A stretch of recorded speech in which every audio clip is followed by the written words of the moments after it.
રવિવારના દિવસે પારિવારિક જીવનને નજરમાં રાખી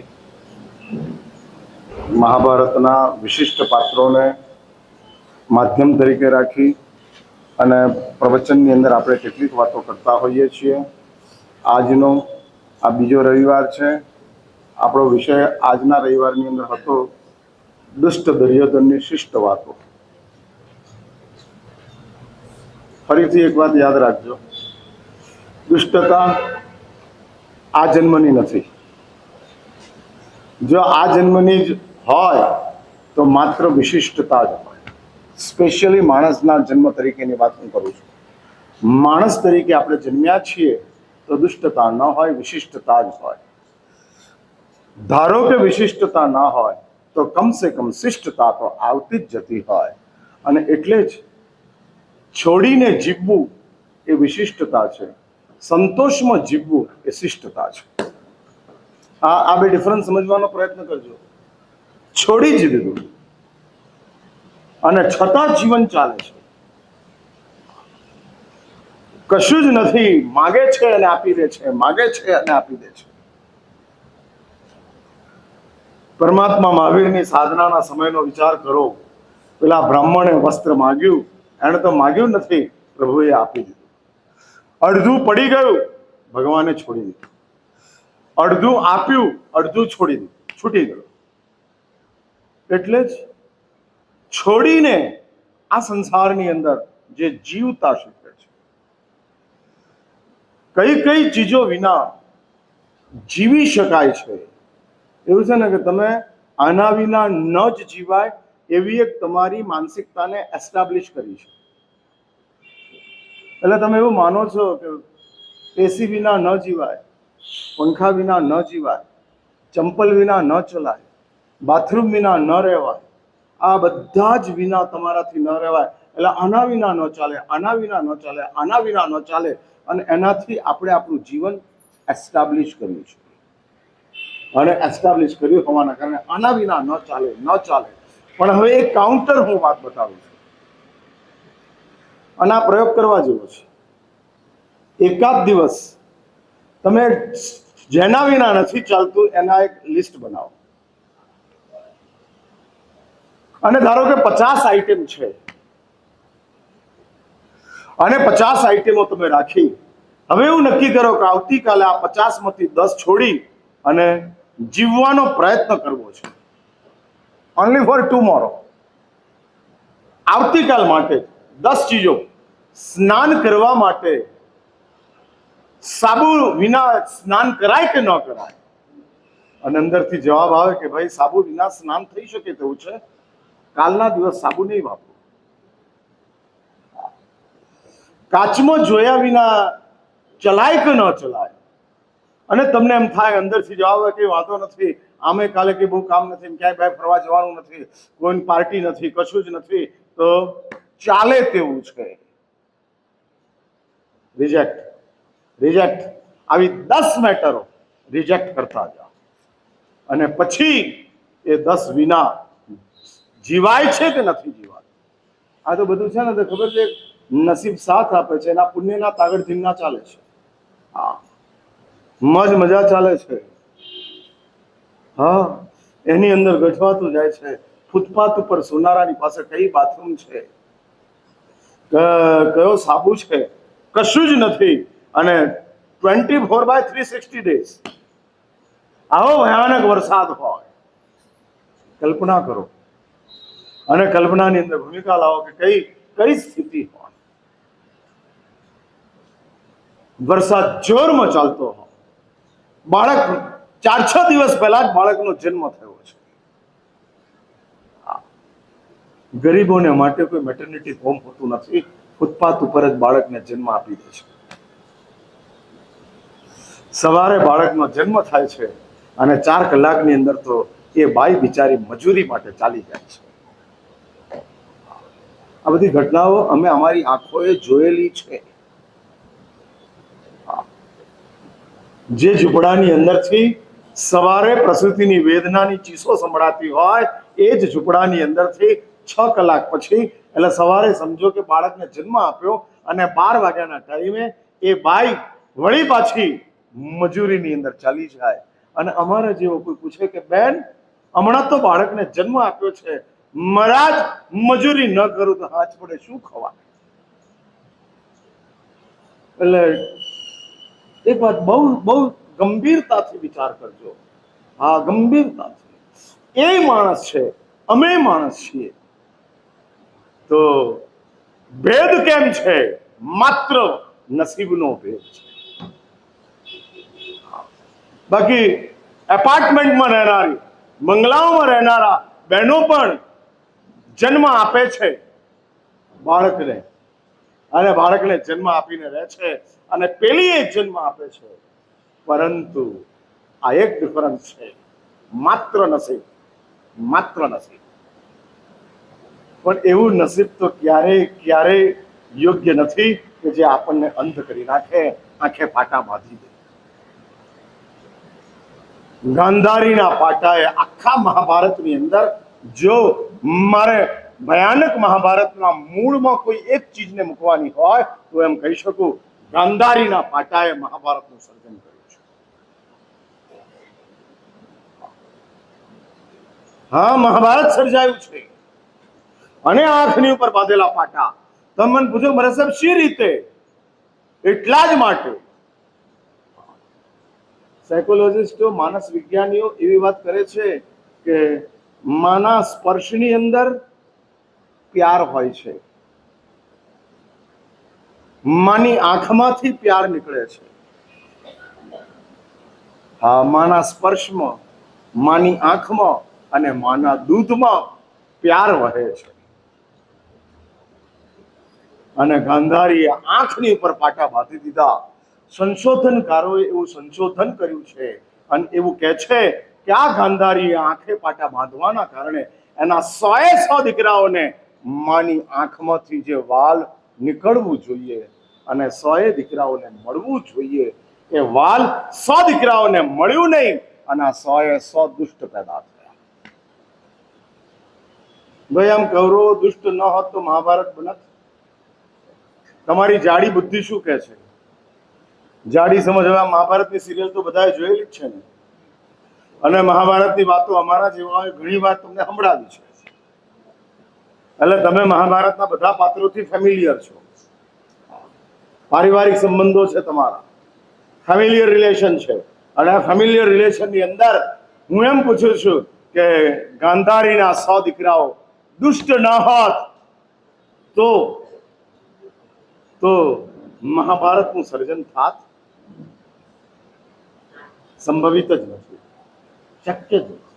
અને એટલે જ યાદ રાખજો, આ આંખની ઉપર પાટા છે. ગાંધારીએ કપડાના પાટા બાંધ્યા હતા, અને આપણે બધાએ વન ટાઈપ ઓફ ગાંધારી છીએ. નસીબના પાટા આપણી આંખ ઉપર બંધાયા છે, સ્વાર્થના પાટાઓ આપણી આંખ ઉપર બંધાયા છે.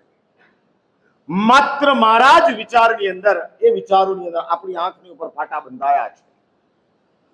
અને તે બંધાયેલા પાટાના કારણે આપણે નસીબના કારણે એવા અંધ બન્યા કે કમ નસીબોને આપણે જોતા જ નથી, એની નોંધ આપણે લેતા જ નથી. હા, આપણી એ નોંધ નથી ચાલતી. અને આપણે નસીબની અંદર એટલા બધા અંધ બન્યા, માટે જ શાસ્ત્રો કહે છે કે એવું નસીબ નકામું છે કે જે નસીબની અંદર આપણે અંધ બનતા જઈએ, બીજું કશું જ ન દેખાય, માત્ર આપણે જ દેખાઈએ. માટે જ આ જે અંધત્વ છે, એટલે આવી એક ગરીબી આ સંસારની અંદર સર્વત્ર ચાલે છે. કશું જ નથી. હું મૂળ વાત એ કરતો હતો, માણસ તરીકેના જીવનમાં વિશિષ્ટ માણસ તરીકેનું જીવન તે છે કે છોડીને મજા કરે છે.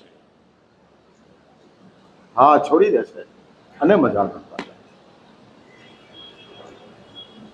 સ્વસ્થતાથી, પ્રસન્નતાથી, આનંદથી જીવન જીવે છે, બહુ પ્રસન્નતાથી. હા, બહુ મજાથી જીવતા જાય છે, કોઈ ફરિયાદ નથી. અને કોઈ ફરિયાદ નહીં હોવાના કારણે મજા ચાલતી જાય છે. એવું છે ને કે આ બધી વસ્તુઓનો આપણે લોકોએ કોઈ દિવસ આપણા જીવનની અંદર પ્રયોગ કર્યો નથી, માટે આપણે એનાથી ડરમાં જીવીએ છીએ. તમારી દરેક યાત્રા બુકિંગ સાથેની હોય છે અને અમારો દરેક વિહાર બુકિંગ વિનાનો હોય છે. ભાઈ, ટ્રાવેલિંગ તમારું વધારે કે મારું વધારે? ઘણા બધા કહેતા મારા સાહેબ બહુ ટ્રાવેલિંગ હોય છે, બહુ ટ્રાવેલિંગ હોય છે. તમારું કે મારું? મારું ટ્રાવેલિંગ. હા, ચેન્નઈ સુધી અમે પહોંચી જઈએ, અહીંથી 1500 કિલોમીટર. હા, 5 મહિનાની અંદર ચેન્નઈની અંદર પહોંચી જઈએ અને કોઈ ત્યાં આગળ બુકિંગ નથી, કશું જ નથી. હવે આ તો અમદાવાદ ને આસપાસની અંદર, ગુજરાતની અંદર વિહાર સેવા ચાલે છે, બાકી કોઈ સેવા હોતી નથી. જાત મહેનત જિંદાબાદ, અપના હાથ જગન્નાથ. અને અમે ચાલતા રહીએ, જે સુવિધા મળે એ સુવિધામાં એડજસ્ટ થતા જઈએ.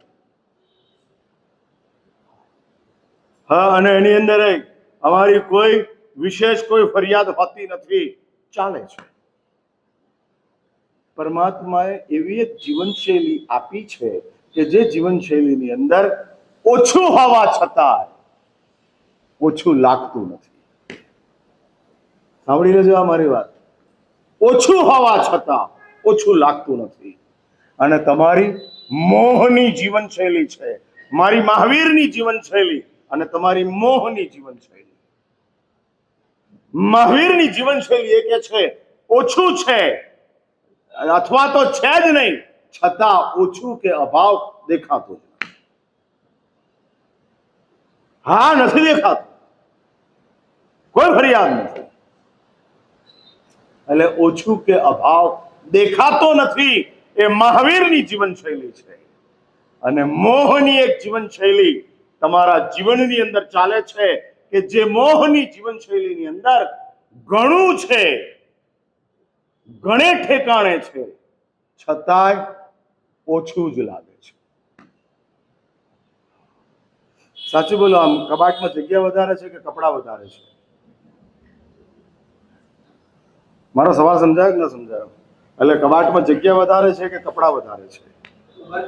હા હા, હું પૂછું છું કઈ ભૂમિકા છે? હા હા, કપડા બહાર ઓવરફ્લો છે. હા હા, કલેક્શનમાં કેટલા ખર્ચ્યા? હા, એટલે સિલેક્શનમાં 15 મિનિટ, કલેક્શનમાં લાખો. હા, લાખો. એટલે જ ઘણું છે અને છતાં મોહની એક જીવનશૈલી છે. ઘણું હોવા છતાં ઓછું જ લાગે. આઈમ્બિલ કરીએ ને 50 આઈટમ હોય તોય તમે લોકોએ મિક્સ ઢોકળા નહોતા બનાવ્યા, ચટણી નહોતી બનાવી, આટલા બધા આઈમ્બિલ છે છતાંય તમે કેમ ધ્યાન ન રાખ્યું? 50 આઈટમો પછી પણ ખૂટે છે. અને એવા મહાત્માઓ છે કે જે આઈમ્બિલની અંદર, આઈમ્બિલ ખાતાની અંદર ઓરવા નથી જતા. હેમવલ્લભ સુરીનો નિયમ કે આઈમ્બિલ ખાતામાં ઓરવા નહીં જવાનું. 10,000 આઈમ્બિલ થઈ ગયા અને 10,000 આઈમ્બિલમાં આઈમ્બિલ ખાતામાં જવાનું. આગળ સાંભળો, હું ગિરનારમાં હતો, એમની સાથે હતો, ભોજનશાળાની અંદર. હવે ભોજનશાળામાં તો યાત્રિકો કેટલા આવે? ઠીક છે, હોલિડેઝ વીકેન્ડ્સ ની અંદર યાત્રિકો આવી જાય, ચાલુ દિવસોની અંદર, વીકડેઝ ની અંદર યાત્રિકો ન હોય તો ભોજનશાળાની અંદરથી પણ ધારો કે દાળ મોડી હોય, રોટલી કોરી હોય, નહીં વરવાની. પછી મેં કીધું મહારાજ શું કરો તમે જુનાગઢની અંદર ઠેઠ ગિરનાર દર્શન બેઠા છો, જુનાગઢ તો અહીંથી 6 કિલોમીટર દૂર છે, અને મને કે મહારાજ આસપાસમાં બધા આશ્રમો છે અને એક આશ્રમમાં લગાતાર 2 દિવસ નહીં જવાનું. એક દિવસ ગયા, વળી પાછા 2-4 દાડા જવા દો, પછી ચાલે છે. અને એમની સાથે રહેનારા 10 મહાત્માઓની અંદરથી 8 મહાત્માઓને આઈમ્બિલ ચાલતા. અને બધાના આ સરખા નિયમ. અને એ ચાલતું જાય છે. એટલે આ એક હાઈટ છે, અને એ હાઈટની સાથે આગળ વધતા જાય છે. એટલે હું એ કહેવા માંગુ છું, નસીબનું અંધત્વ. અને એ નસીબનું અંધત્વ જ્યારે લાગુ પડે છે, છોડીને પણ મજાથી રહેવાય છે. આ પહેલી વાત. પણ એ તો મારે ખાલી કહેવાનું જ હતું. આદર્શની ભૂમિકા હતી. શોરૂમનો આ પીસ હતો, એ શોલ્ડ ન થાય, શોરૂમની અંદર દેખાડાય. હવે બીજી એક વાત નીચેની, અને નીચેની વાતની અંદર હું એમ કહું છું કે શિષ્ટ જીવનશૈલી તે છે કે જે મળ્યું છે એમાં સંતોષ માણીને જીવવું. છોડીને જીવવું એ વિશિષ્ટતા, મળ્યામાં મજા માણવી એનું નામ શિષ્ટતા. આ મળ્યું છે શિષ્ટ. પ્રસન્નતાની સાથે સમય પસાર કરો, બહુ આનંદથી જીવો, બહુ આનંદથી જીવો. એટલે જ જે મળ્યું છે માટે જ શાસ્ત્રો કહે છે કે આ મહાભારત અને રામાયણ, મેં તમને શરૂઆતની અંદર કીધેલું, આજે હું ફરી કહું છું, રામાયણ અને મહાભારત એ ધાર્મિક ગ્રંથો નથી. હા, એમાં તો પારિવારિક જીવનની જ વાતો છે, કોઈ ધર્મની વાત આવતી નથી. અને એના દ્વારા આ ગ્રંથોના સર્જક મહાપુરુષો બધા ધાર્મિક. જેણે રામાયણ બનાવ્યું એ ધાર્મિક, પછી જૈન રામાયણ કે જૈન રામાયણ હોય, બનાવનારા બધા ધાર્મિક. વાલ્મીકી મહર્ષિ હતા, તો હેમચંદ્રાચાર્ય જૈનાચાર્ય હતા. અને આ રામાયણનો સોર્સ તો પરમાત્મા મહાવીર ખુદ છે. જ્ઞાતા ધર્મ કથા નામના 6ઠ્ઠા નંબરના આગમની અંદર રામાયણ આવે છે. અને પરમાત્મા મહાવીરે ખુદે ઇન્દ્રપુત્રી ગૌતમ વગેરેને રામાયણ અને મહાભારતની વાતો કરેલી છે.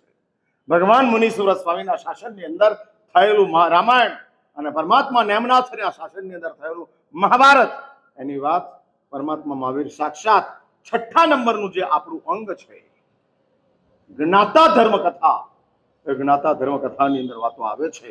અને એ ભૂમિકાને લઈ અને પછી જૈનાચાર્યોએ જુદી જુદી રીતે રામાયણના સર્જન કર્યા. પણ મૂળ સોર્સ પરમાત્મા મહાવીર છે, ભગવાન મહાવીરદેવ તરફથી પ્રાપ્ત થયેલું છે. એટલે જ આ મહાભારત કે આ રામાયણ ધાર્મિક ગ્રંથો ન હોવા છતાં ધર્માચાર્યોએ એનું સર્જન કર્યું. એટલે તમે કલ્પના કરો, જે ધર્માચાર્યો ધર્મની વાતો કરી શકતા હતા, એ ધર્માચાર્યોએ ધાર્મિક વાતો બાજુ પર મૂકી અને પારિવારિક જીવનની વાતો પ્રસ્તુત કરવા માટે માધ્યમ તરીકે રામાયણને ગોઠવ્યું, મહાભારતને ગોઠવ્યું. અને એના દ્વારા જગતને એક મેસેજ ધર્માચાર્યો આપે છે કે ભાઈ, ધર્મ પણ સારો કરવો હોય તો પરિવાર બેઝ છે, ફાઉન્ડેશન છે. હા, અને પારિવારિક ફાઉન્ડેશન તમારું સ્ટ્રોંગ નહીં હોય તો ધર્મ સારો થઈ શકે તેમ નથી કરી શકાય તેમ. એટલે જ પંચસૂત્ર નામનું ગ્રંથ, જેમાં 5 સૂત્રો છે. વાત નીકળી છે તો સાંભળી લો. આ 5 સૂત્રો છે. પહેલું પંચસૂત્ર ઘણા બધાને ખ્યાલ છે, પણ પછીના 4 કે જે પહેલો તો પાયો છે, પછી બીજું, પછી ત્રીજું, પછી ચોથું અને પછી 5મું. હા, પહેલા પંચસૂત્રની અંદર વાત કર્યા પછી ભગવાન ચિરંતનાચાર્ય બીજા પંચસૂત્રનું નામ આપે છે. પહેલા પંચસૂત્રનું નામ ખબર છે ને? જે ગણતા એ લોકોને ખબર હશે. પાપ પ્રતિઘાત ગુણ બીજાધાન સૂત્ર છે. હવે આ નામની અંદર બહુ મોટા રહસ્યો મૂક્યા છે, એની ચર્ચા હું અત્યારે નથી કરતો. પણ બીજા નંબરનું પંચસૂત્ર મૂક્યું છે. અને પંચસૂત્રની અંદર ભગવાન ચિરંતનાચાર્યએ એ સૂત્રનું નામ આપ્યું છે અપરોપતાપ. અપરોપતાપ એટલે કે આનો અર્થ કરે છે, એની ઉપર જ આખું પંચસૂત્ર છે, આખું પંચસૂત્ર. અને અપરોપતાપની અંદર સૌથી પહેલી વાત બતાડે છે એવી વાત છે કે મુનિ જીવનના સ્વીકાર માટેની ભાવના પહેલા જ પંચસૂત્રની અંદર જાગૃત થાય છે. જે આખી સિક્વન્સ બતાડી છે એ સિક્વન્સની અંદર પહેલા જ પંચસૂત્રની અંદર તમે જ્યારે 3 વિભાગની અંદરથી પસાર થાવ છો ત્યારે તમારા અંતરાત્માની અંદર મુનિ થવાની તમન્ના જાગૃત થાય છે. મુનિ થવાની ઈચ્છા ઘણાને થાય, મુનિ થવાની ભાવના પાત્રને જ થાય. હા, કરોડપતિ બનવાની ઈચ્છા ઘણાને થાય, પણ કરોડપતિ બનવાની ભાવના કોકને જ હોય. ભાવના ઇન્વેસ્ટમેન્ટ છે. હા, ઇન્વેસ્ટમેન્ટ છે. તમારું રોકાણ છે, એનું નામ ભાવના છે. ઈચ્છા રેડીમેડ છે. હા, પહેરી લો ચાલવા માંડો. કોકે એમ કીધું કે નાગાલેન્ડની લોટરી લેશો તો 1.5 કરોડ લાગી જશે. કેટલામાં મળે છે? 50 રૂપિયામાં લઈ લો ને પૂરું કરો. હા, એટલે જેટલા લોટરી લે છે બધાની કરોડપતિ થવાની ઈચ્છા છે.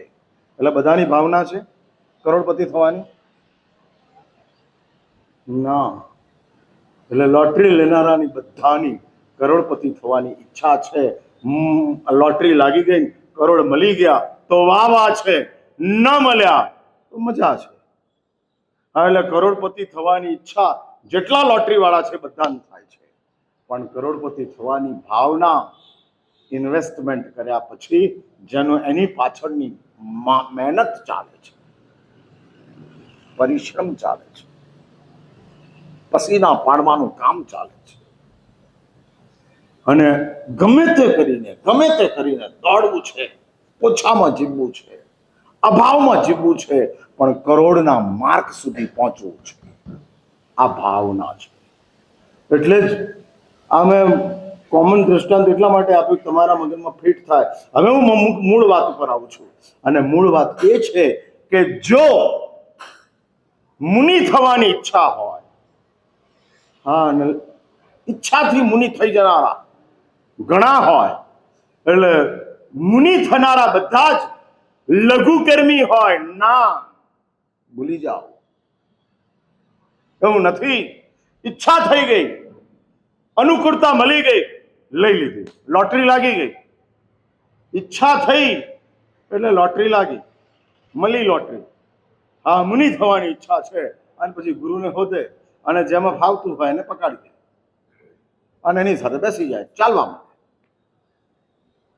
એટલે આ મુનિ થવાની માત્ર ઈચ્છા છે, પણ મુનિ થવાની ભાવના છે.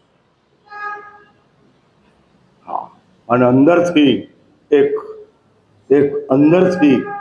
એવી જાગૃતિ ઊભી થઈ છે, આગ પેદા થઈ છે. ઇન્વેસ્ટમેન્ટ છે, મારી ભાવના છે, અને ભાવનાને પરિપૂર્ણ કરવી છે. શાસ્ત્રોની અંદર જમ્મુની વાત આવે છે. પૂર્વના ભાવની અંદર મા બાપ જમ્મુને દીક્ષા આપતા નથી. 22 વર્ષનો યુવાન સગરદત્ત શ્રેષ્ઠીનો પુત્ર અને 22 વર્ષનો યુવાન એ મા બાપને કહે છે ગુરુ મહારાજની દેશના સાંભળી છે અને મારે સંન્યાસ લેવો છે. અને ત્યારે મા અને બાપ બંને કહે છે કે દીક્ષા તો નહીં જ મળે, સંસારમાં રહેવું જ પડશે. અને ઇતિહાસ એવું લખે છે કે આખી જિંદગી જંબુના તે ભવની અંદર જંબુના આત્માએ છઠને પારણે આંબી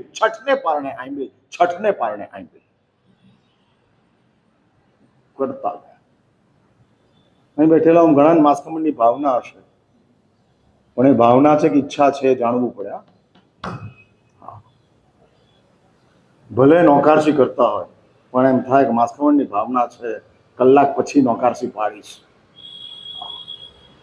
ઈચ્છા વાળો 7 વાગે પાડી લે અને ભાવના વાળો 8 વાગ્યા સુધી રાહ જુએ. ટ્રેનિંગ ચાલે છે, પ્રેક્ટિસ ચાલે છે. એટલે એક વાત સમજી રાખજો, જેના પછી પ્રયત્ન છે તે ભાવના છે, જેના પછી કોઈ પ્રયત્ન નથી એ ઈચ્છા છે. બગાસું ખાતા ખાતા પતાસું મળી જાય ને, હા, એવી રીતે મળી ગયું બાય ડિફોલ્ટ. ઠીક છે, લઈ લો. હા, સર્વમંગલના ટાઈમે જ આવ્યા અને સર્વમંગલ કર્યું, સંઘ પૂજન ચાલતું હતું, ચાંદલો થઈ ગયો અને મળી ગયું. ભાવના છે. તમે છે ને આ બધા શબ્દોનું જે વિશેષતાઓ છે ને, શબ્દોની સ્પેસિફિક જે પર્સનાલિટી છે, એ પર્સનાલિટીને સમજવા માટેનો પ્રયત્ન કરજો. પર્યાયવાચીમાં ઈચ્છા ને ભાવનાને એક કરી શકાય, પણ પર્યાયની અંદર ઈચ્છા ને ભાવના એક નથી. ભાવનાનો પર્યાય ઈચ્છા નથી બની શકતી, ઈચ્છાનો પર્યાય ભાવના નથી બની શકતી. Both are different. બંને જુદા છે અને બંને જુદા હોવાના કારણે જ બે શબ્દો ગોઠવાયા છે, મળેલા છે. અને આ ભાવના એટલે હું એ વાત કરું છું, પંચસૂત્રની અંદર ભગવાન ચિરંતનાચાર્ય કે જે ભગવાન ચિરંતનાચાર્ય બીજા નંબરના સૂત્રનું નામ આપે છે અપરોપતાપ. કેમ? કારણ કે પહેલા જ સૂત્રની અંદર જે એને અંદરથી ભાવના જાગૃત થઈ છે, મુનિ જીવનનો સ્વીકાર કરવો છે અને તે મુનિ જીવનનો સ્વીકાર કરવાની આકાંક્ષા પેદા થઈ. હવે પહેલી જ શરત પંચસૂત્રકાર મૂકે છે કે ભાઈ, પહેલી શરત છે કે કોઈને ત્રાસ આપીશ નહીં. મુનિ જીવનની ટ્રેનિંગની શરૂઆત ત્રાસ મુક્ત જીવન શૈલી એ મુનિ જીવનનું ટ્રેનિંગ છે. કોઈને ત્રાસ ન આપીશ. જો તારે મુનિ થવું હોય તો પહેલી શરત છે કે કોઈને ત્રાસ ન આપીશ, તારા નિમિત્તે કોઈને દુખી ન કરીશ. અને એની અંદર હરિભદ્ર શ્રીશ્વરજી મહારાજ એ પંચસૂત્રની ટીકાની અંદર વિવેચનાની અંદર લખે છે કે સૌથી પહેલા મા બાપને ત્રાસ ન આપશો, અને ત્યાર પછી અપરોપતાપની વાત આવે છે, અને પછી ત્રીજું, ચોથું, પાંચમું, અને આ વિવેચનો શરૂ થતા જાય છે. હું એ કહેવા માંગુ છું કે આપણા જીવનની અંદર જ્યારે પારિવારિક જીવન સ્વસ્થ બનાવવું હોય, એટલે જ આજનો મારો પ્રવચનનો સબ્જેક્ટ છે દુષ્ટ દુર્યોધનની શિષ્ટ વાત. કોન્ટ્રાડિક્ટરી લાગે, વિરોધાભાસ લાગે. દુર્યોધન દુષ્ટ છે પણ એની વાત શિષ્ટ છે. હા,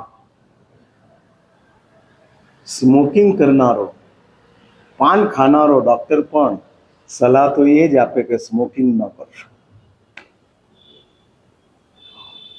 પછી ડોક્ટરને તમે એમ પૂછો કે પણ તમે કેમ સ્મોકિંગ કરો છો, અને ત્યારે ડોક્ટર એમ કહે કે અમારી બેડ હેબિટ છે, આ મારી ખોટી આદત છે, ન કરાય. પણ શું કરું? પણ જો તમારે હેલ્ધી રહેવું હોય તો ડોક્ટર એ જ કહે કે સ્મોકિંગ છોડો, માવા ખાવાનું છોડો. કોઈ ડોક્ટર એવું ન કહે કે 60 વર્ષથી સ્મોકિંગ કરું છું, કેન્સર થયું નથી એટલે સ્મોકિંગ એ કેન્સરનું કારણ નથી. એવું કોઈ સારો ડોક્ટર વાત દુષ્ટ હોય, ભલે એનું જીવન દુષ્ટ છે પણ એની વાત શિષ્ટ છે. એ દુષ્ટતા ખરાબ નથી કે જે દુષ્ટતાનો પ્રચાર નથી, માત્ર પોતાનામાં જ છે. અને માટે જ મહાભારતની અંદર દુર્યોધન દુષ્ટ છે, રામાયણની અંદર રાવણ દુષ્ટ છે. પણ રાવણની તો દુષ્ટતાની અંદર એક વિશેષતા હતી કે એનો પશ્ચાતાપ છે. દુર્યોધનની દુષ્ટતામાં પશ્ચાતાપ નથી, પણ વાત શિષ્ટ છે. હા, અને આ દુર્યોધન એવું છે ને કે એનું પાત્રાલેખન બહુ વિવિધ રીતે કરી શકાય, પરંતુ આ દુર્યોધનના જીવનની અંદર જે શરૂઆત થઈ છે, અને વાત એવી બની છે કે કુંતીના લગ્ન મોડા થાય છે, ગાંધારીના લગ્ન વહેલા થાય છે. ગાંધારી સગર્ભા બને છે, ત્યાર પછી કુંતીના લગ્ન થાય છે, અને કુંતીના લગ્ન થયા પછી કુંતી યુધિષ્ઠિર અને ભીમની માતા બની જાય છે. તોય ગાંધારી સગર્ભા બનેલી ગાંધારી, કુંતીના લગ્ન પહેલા સગર્ભા બનેલી ગાંધારી હજુ 18 મહિના પસાર થઈ ગયા ગર્ભકાળ. આ 18 મહિના. અને તે વખતે તો કોઈ સોનોગ્રાફી બોનોગ્રાફી હતી નહીં. અંદર શું થાય છે શું નથી થતું કોઈ ખબર નહોતી, પણ કોઈ એવી સાઈડ ઇફેક્ટ હતી નહીં. અને આ પ્રેગ્નન્સી ચાલે છે 9 મહિના, 12 મહિના, 16 મહિના, 18 મહિના. અને આ બાજુ યુધિષ્ઠિર અને ભીમ એ બંનેના જન્મ થઈ ગયા. અને કુંતીની ત્રીજી પ્રેગ્નન્સી અર્જુન પેટમાં છે. અને તે વખતે ગાંધારીને આ સમાચાર મળે છે અને ગાંધારીને આવે છે ભયંકર ગુસ્સો. કેમ જન્મ નથી થતો, કેમ જન્મ નથી થતો? નોર્મલ ડિલિવરીનો જ સમય હતો અને એ નહીં થતા જન્મના કારણે ઇતિહાસ એવું લખે છે ગાંધારી પોતાના પેટની ઉપર મુક્કાઓ મારી અને બાળકને જન્મ આપી દે છે. અને એ જ બાળક ગાંધારીનું દુર્યોધન બને છે કે જે ગર્ભકાળમાં હતો ત્યારથી જ માના તિરસ્કારનો ભોગ બન્યો છે.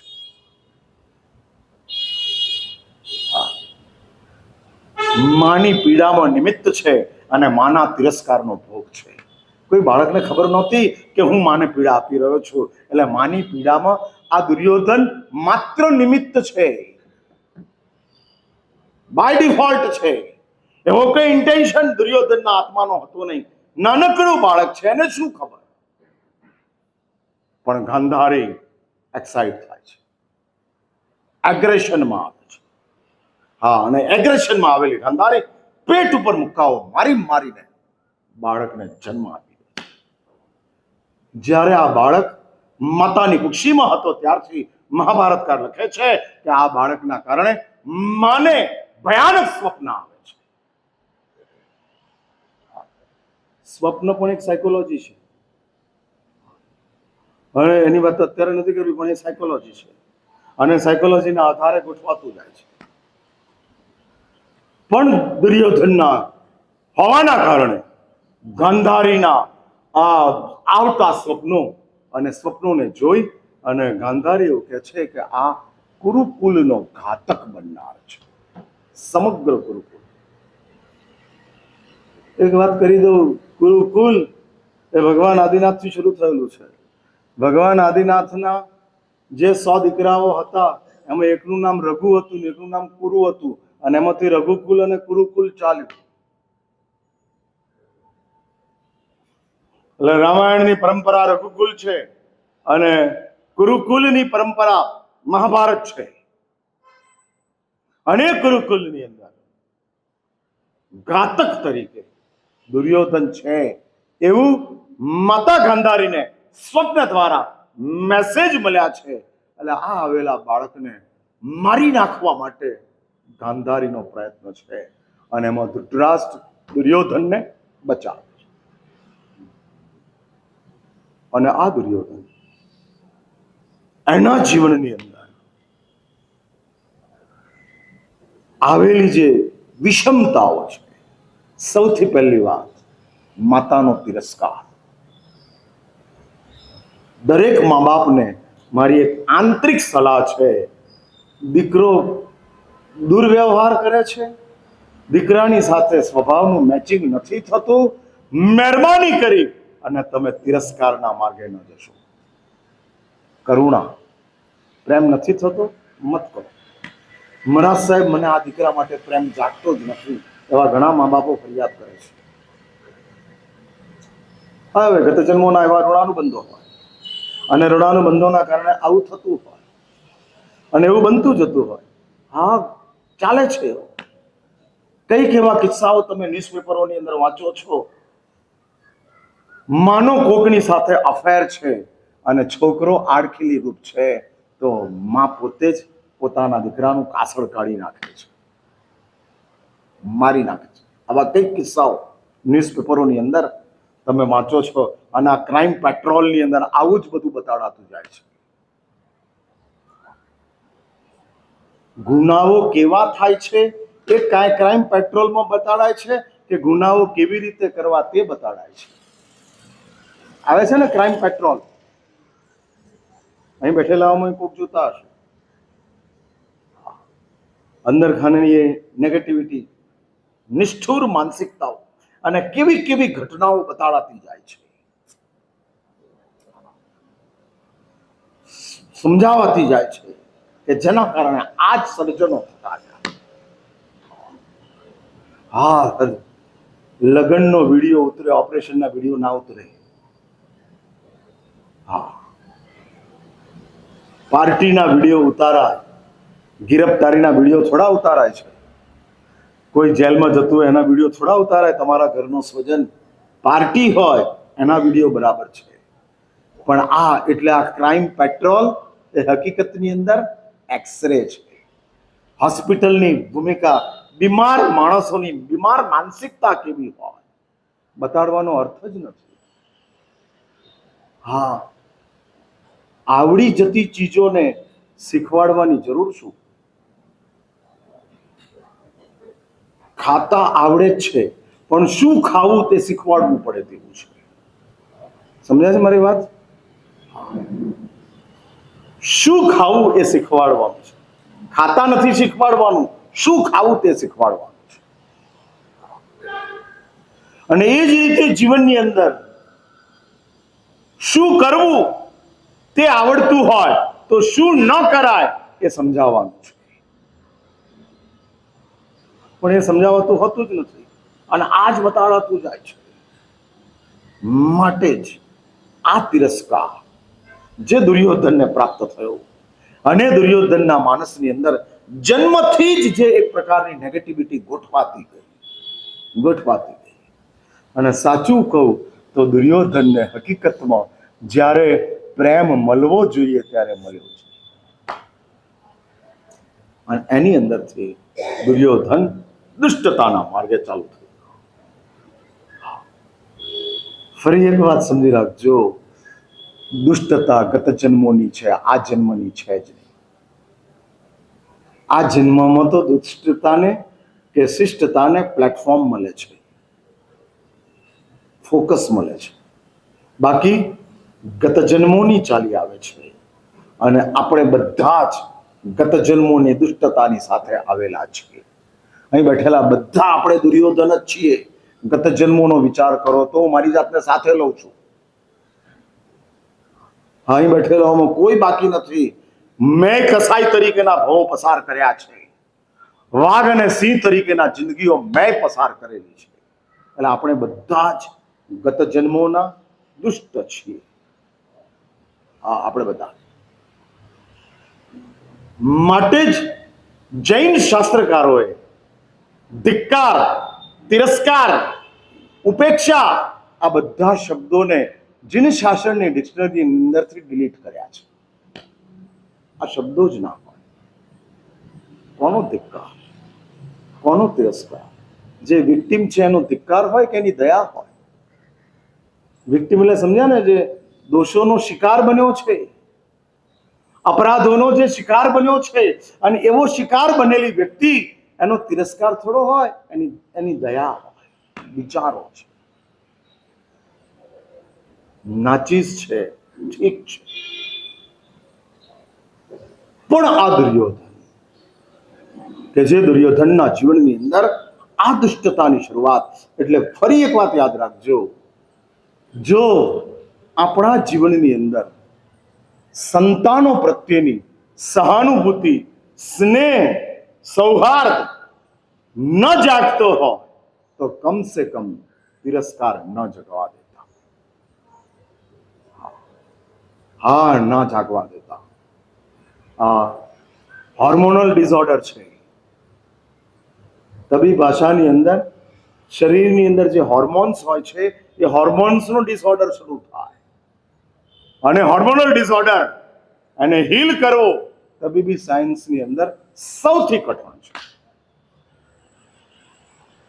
આ સૌથી કઠણ છે.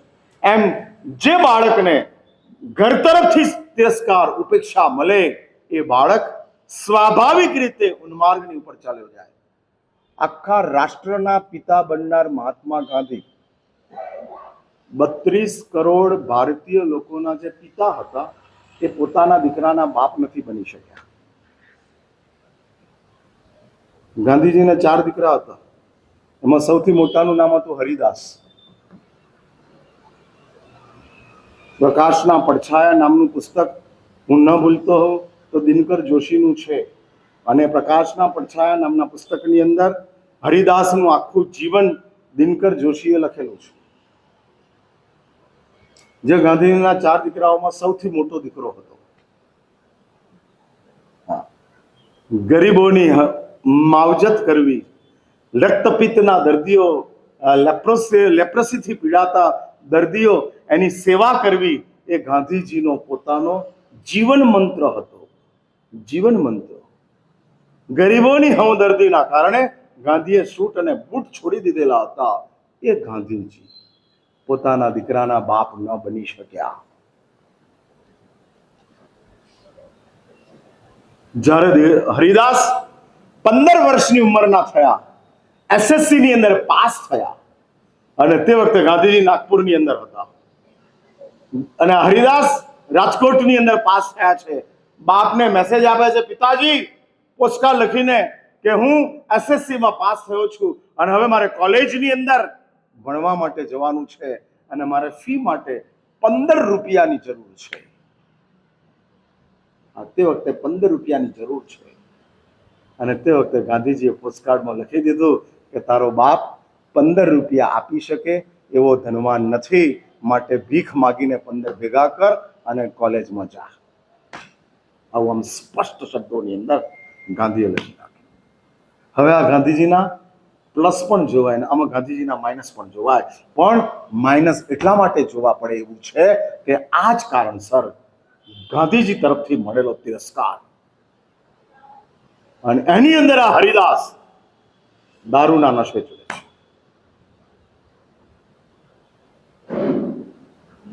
હિન્દુ મટી જાય છે, મુસ્લિમ બની જાય છે, ક્રિશ્ચિયાનિટીનો સ્વીકાર કરે છે.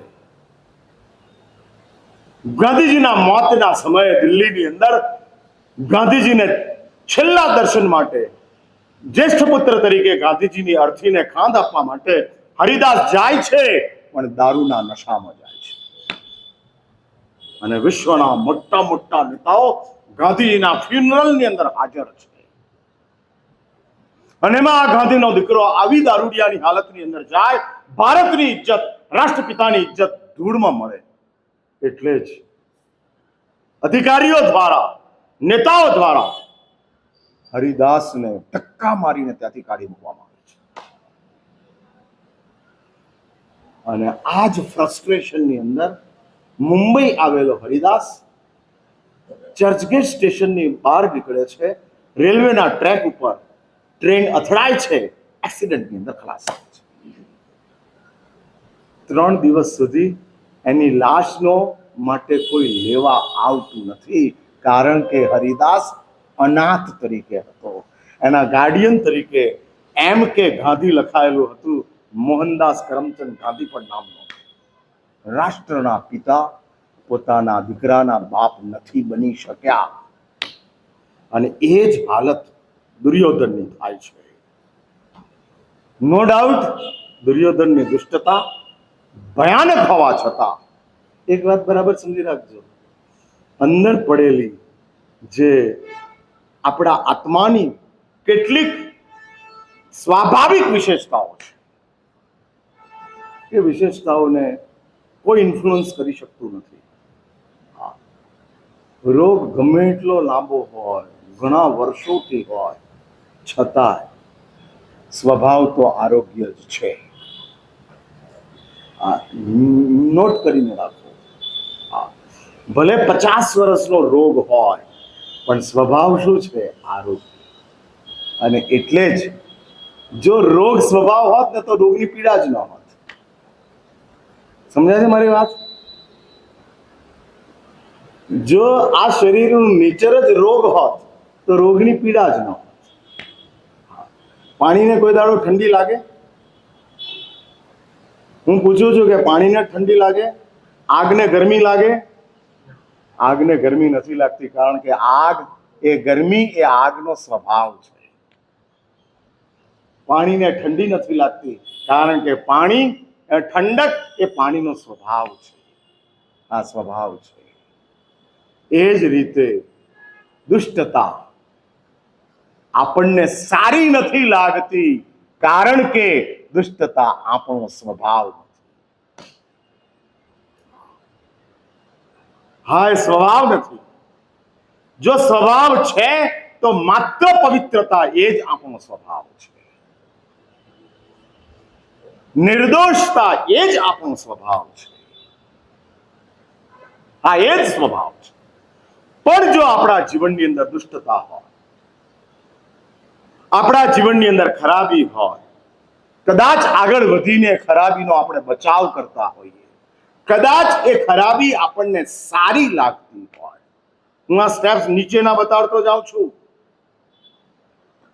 દુષ્ટતા ખરાબ લાગે છે એ આપણો સ્વભાવ છે. પણ સમજો કે દુષ્ટતા સારી લાગતી હોય. મારા સાહેબ, ગુસ્સો કરવો, જૂઠ બોલવું, ગમે તે રીતે પૈસા કમાવા, એમાં કશું જ ખોટું નથી. અને એવું જો આપણને લાગતું હોય એટલે દુષ્ટતા સારી લાગતી હોય, દુષ્ટતાનો બચાવ થતો હોય, દુષ્ટતાને આપણે બહુ જ સારી રીતે આપણા જીવનની અંદર સાચવતા હોઈએ. પણ એક વાત લખી રાખજો, તો એ દુષ્ટ માણસનું અંદરનું સબકોન્શિયસ એને વારંવાર કહેતું હશે કે આ તારી વાત, તું ભલે દુનિયામાં ગમે તે કહેતો હોય, તું છે તો ખોટો છે. ખૂની માણસ પણ ખૂન કર્યા પછી ભગવાનને પ્રાર્થના કરે છે, માફી માંગે છે. કસાઈની દુકાનની અંદર પણ દીવાબત્તી થાય છે. કસાઈની દુકાનમાં દીવાબત્તી. જો હિંસા જ જેનું જીવન છે, હિંસા જ જેનો વ્યવસાય છે, એવું કસાઈનું જીવન એ દીવાબત્તી તરીકે ચાલતું જાય છે, રહેલું છે. એ જ બતાડે છે કે માણસ તરીકેની જે મહત્તા છે અને માણસ તરીકેના જીવનની અંદર જે ગોઠવાયેલી વ્યવસ્થા છે, એ વ્યવસ્થાને લઈને આ વાત આવતી જ જાય છે. સીધો બેસ, ત્યાં આગળ બેસ, વ્યાખ્યાન ચાલે છે ને. અને એ વ્યવસ્થાને લઈને દુર્યોધન પોતાની દુષ્ટતાની વાત અને એ શિષ્ટ વાત ક્યાં કરે છે? જ્યારે 18 દિવસના યુદ્ધની શરૂઆત થાય છે. આ વાત કરીને મારા પ્રવચનનો સમાપ્ત કરું છું. અને એ 18 દિવસનું ચાલેલું શરૂ થતું યુદ્ધ, અને શરૂ થતા યુદ્ધની અંદર હવે બધું કન્ફર્મ થઈ ગયું. આગળની ઘણી બધી ઘટનાઓ છે, એની ચર્ચા હું અત્યારે કરતો નથી. અને આ દુષ્ટ દુર્યોધનની શિષ્ટ વાત, અને કેટલી બધી સુંદર વાત દુર્યોધન કરે છે. આ કેટલી બધી સુંદર વાત. મોતી દેખાતું હોય તો ઉકરડો ન દેખાય, અને ઉકરડો દેખાતો હોય તો મોતી ન જડે. અને જૈન દર્શન મોતીની શોધમાં છે. ઉકરડો તો કાયમનો છે, ટ્રેડિશનલ છે, પણ મોતી ચમત્કાર છે. અને એટલે દુર્યોધનના ઉકરડા જેવા જીવનની અંદર જો આપણને મોતી જડી જતો હોય તો ઉકરડો તો ટ્રેડિશનલ છે. મેં તમને કીધું ને, આપણે બધા ગયા જન્મોના દુર્યોધન જ છીએ. હા, પરસ્ત્રીના વસ્ત્રાહરણ કરનારા જ છીએ, જુગાર રમનારા જ છીએ, અન્યાય કરનારા જ છીએ. આ આપણી બધાની હકીકત છે. આ હકીકત છે. એટલે અત્યારે આવું કાંઈ જ નથી. એ તો વર્તમાનની કૃપા છે. બાકી જો ભૂતકાળ જાગે તો આજે આવા થઈ જઈએ. હા, આજે જ. એટલે વર્તમાનનો આ ભૂતકાળની ઉપર એટલો મોટો પ્રભાવ છે, એટલો મોટો પ્રભાવ છે કે જેના કારણે આખો ભૂતકાળ ભૂલાયેલો છે, વિસરાયેલો છે. અને વિસરાયેલો હોવાના કારણે આપણે બધા બહુ જ સારા દેખાઈએ છીએ. પણ આ વર્તમાન જરાક ઢીલો પડે, જરાક સદગુરુઓના સત્સંગ ઓછા થાય, જરાક તમારા જીવનની અંદર સંસારના કહેવાતા આકર્ષણોનું આક્રમણ શરૂ થાય એની સાથે આ ભૂતકાળ વળી પાછો ફૂફાડા મારી અને ઊભો થાય તેમ છે, ખાઈ જાય તેવો છે, ખાઈ જાય એવી ભયાનક પરિસ્થિતિની વચ્ચેથી આ માણસ તરીકેના જીવનને આપણે ટકાવવાનું છે. અને માટે જીન શાસન કહે છે દુષ્ટની અંદર પણ જો શિષ્ટ વાત હોય તો સ્વીકાર કરો. અને આ દુર્યોધન પોતાની માતા ગાંધારીની પાસે આશીર્વાદ લેવા માટે જાય છે અને ત્યાં ગાંધારી આશીર્વાદ આપે છે, યતો ધર્મસ્તતો જય. એની વાત હું નથી કરતો, પણ ગાંધારીની પાસે દુર્યોધન કબૂલાત કરે છે. જ્યારે માએ આશીર્વાદ આપ્યા, અને હકીકતમાં એ આશીર્વાદ માએ દુર્યોધનને નહોતા આપ્યા, માથા ઉપર હાથ દુર્યોધનના મૂકેલો, આશીર્વાદ યુધિષ્ઠિરને આપેલા. એટલે ઇમોજી જે હતું એ ફોર દુર્યોધન, પણ હકીકત જે મેસેજ હતો એ ફોર યુધિષ્ઠિર. અને એ માતા તરફથી મળેલા આ આશીર્વાદ જેમાં દુર્યોધન સમજી ગયો કે માં શું કહેવા માંગે છે. અને ત્યારે દુર્યોધન માને કહે છે કે માં શું કરું, જાનામી ધર્મમ ન ચમે પ્રવૃત્તિ. जानामी धर्मम, मैं धर्म नहीं जानता हूं ऐसा नहीं है, मैं जानता हूं व्हाट टू डू और व्हाट नॉट टू डू. शू कराए અને शू न कराए, आई नो दैट, बहुत अच्छी तरह से मैं जानता हूं. जानामी धर्मम न चमे प्रवृत्ति, लेकिन मैं ये प्रवृत्ति नहीं कर सकता. वही दुर्योधन आगे વધીને કહે છે जानाम्य धर्मम न चमे निवृत्ति, और मां ये भी सुन ले अधर्म क्या है वो भी मैं जानता हूं. मैं ये नहीं कहता हूं कि मैंने जुआ खेला वो सही था, मैं ये नहीं कहता हूं कि मैंने परस्त्री का वस्त्रहरण किया वो उचित था. जानाम्य धर्मम न चमे निवृत्ति, लेकिन मैं उससे निवृत्त नहीं होगा. અને ત્યારે માં ગાંધારી દુર્યોધનને પૂછે છે કે બેટા આટલું બધું જાણે છે છતાં કેમ આમ? જા અને કહે યુધિષ્ઠિરને કે હું ખોટો છું, અને યુધિષ્ઠિર તને એક જ મિનિટમાં માફ કરી દેશે. પણ ત્યાં દુર્યોધન બહુ શિષ્ટ વાત કરે છે અને કહે છે કેનાપી દૈવેન હૃદિસ્થિતે યથા નિયોક્તુસ્મિ તથા કરો. કેનાપી દૈવેન હૃદિસ્થિતે, મારા હૃદયની અંદર કોઈ એવું અદૃષ્ટ, કોઈ એવું મારું પ્રારબ્ધ બેઠેલું છે કે જે બેઠેલું પ્રારબ્ધ મને જે રીતે કહે છે યથા નિયોક્તોસી, નિયોક્તોસી, જે રીતે મને મૂક્યો છે મારે ખોટું જ કરવાનું આ મારું દૈવત મને કહે છે. હા હા, અને એ મને કર્યું છે નિયુક્તોસ્મિ, મુકાયેલો છું, અને જે કહે છે, જે રીતની વાતો કરે છે એ જ હું કરું છું. હકીકતની અંદર મને પોતાને પણ, હા મને પોતાને પણ આ વાતની ખબર છે, પણ શું કરું? યથા નિયોક્તોસ્મિ, જૈસે કહા, હા જૈસે કિયા, મુકાયેલો છું, તો એ જ મારે કરવું પડે તેમ છે. ડિપાર્ટમેન્ટે તમને લોન પાસ કરવાના ડિપાર્ટમેન્ટમાં મૂક્યા છે તો તમારે લોન કાગળો બરાબર હોય તો પાસ કરવી જ પડે. એમાં તમે ક્યાંય આડાઅવડી કરી શકો તેમ નથી, આ કરવાનું છે, ગોઠવાયેલું છે. મોદી સાહેબ ભલે ગમે એવા શાકાહારી હોય, ગમે એવા નિર્વ્યસની હોય, તોય જે પોસ્ટ ઉપર બેઠા છે, આ ગઈકાલે છાપામાં આવ્યું કે યુકેની સાથે એમણે વિસ્કીના કરાર કર્યા. હા, વિસ્કી એટલે સમજ્યા ને? હા, દારૂ, અને દારૂના કરાર કર્યા. ભાઈ પોસ્ટ જ એ છે, નામુમકિન, હા નામુમકિન, ન કરે તો પોસ્ટ છોડવી પડે. અને પોસ્ટ છોડવા માટે પોતાના સ્વાર્થ માટે કે પોતાની આત્મકલ્યાણને માટે વડાપ્રધાન પદ છોડવું આસાન છે, પણ મોદી એમ કહે છે કે મારું આત્મકલ્યાણ એ મારું લક્ષ્ય નથી. ભારતના 140 કરોડને સારા રાખવા, સ્વસ્થ રાખવા, મજબૂત બનાવવા આ મારું લક્ષ્ય છે, અને લક્ષ્યને લઈને હું બેઠેલો છું. હા, મને લક્ષ્ય નહીં માટે કેટલીક વાર કેટલાક લોકો એવા આવે છે, ભાજપની સરકારમાં આવું ચાલે છે, આવું ચાલે છે. ભાઈ, નિયોક્તિ ગોઠવાયો છે.